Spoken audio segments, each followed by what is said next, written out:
सीच्या सगळ्या सब engineer, junior engineer, civil आणि मेकॅनिकल याच्यापैकी सगळ्या एक्झाम झालेल्या आहेत. फक्त BMC सब इंजिनियर सिव्हिल ही एक्झाम पेंडिंग होती आणि ही एक्झाम आता होऊ घातलेली आपली मे 13 आणि मे 14 तारखेला होऊ घातलेली आहे.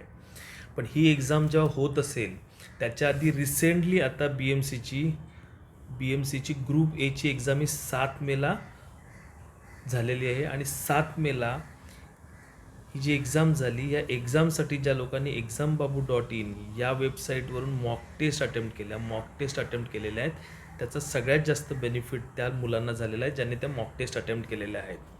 आता आपली ही परीक्षा ही 13 व 14 तारखेला आहे, तर कमीत कमी अभ्यास करा. जास्त अभ्यास करण्यावर भर देऊ नका. जेवढा केला आहे तेवढा व्यवस्थित रिवाईज करा. स्पीड आणि ॲक्युरेसी ही आपली पेपरमध्ये जी असणार आहे त्याला फार महत्त्व आहे. आज आपण जो प्रिपरेशन केलेलं आहे त्यापैकी जवळपास त्याला 60 to 80% वेटेज दिलं तर 40% वेटेज हे आपण पेपर जो सॉल्व करणार आहात ज्या वेळेला 13 किंवा 14 मेला आपली परीक्षा असेल तो पेपर आपण कसा हँडल करता याच्यावर आपला सक्सेस रेट डिसाईड होणार आहे.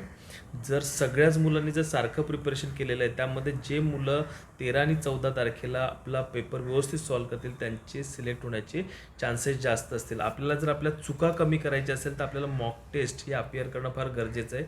आणि या मॉक टेस्टसाठी ग्रुप एचा अनुभव घेता 7 मेला जी परीक्षा झाली आहे exambabu.in या वेबसाईटवर चांगल्या दर्जाचे मॉक टेस्ट दिलेले आहेत. 2 मॉक टेस्ट जरी आपण सॉल्व करून घेतल्या तरीसुद्धा आपल्याला त्याचा रिझल्ट हा चांगला येणार आहे आणि त्यानुसार आपल्याला आपले वीक एरियाज कुठे इम्प्रूव्हमेंट आवश्यक आहे ते एक समजेल आणि या 2 दिवसामध्ये आपल्याला ते इम्प्रूव्ह करण्याची एक संधी मिळून जाईल. मॉक टेस्टचा सगळ्यात चांगला फायदा हा असतो की आपल्या चुका कुठे होतात ज्या आपण 13 किंवा 14 तारखेला केल्यानंतर आपले मार्क जाण्याची संधी असते जातात ते मार्क आपल्याला जर आज चुका झाल्या आपल्या exambabu.in वर मॉक टेस्ट करताना तर त्या ज्या चुका आपण 13-14ला रेक्टिफाय करू शकता आणि त्यामुळे आपला स्कोर हा वाढलेला असेल असं मला वाटतं.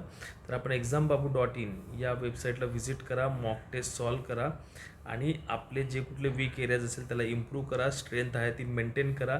Build speed and accuracy mock test देऊन आपण ही स्पीड आणि ॲक्युरेसी आरामात वाढवू शकता. आणि शेवटी एक बेस्ट ऑफ लक तुमच्या 13 आणि 14 तारखेला असलेल्या एक्झामसाठी. All the best.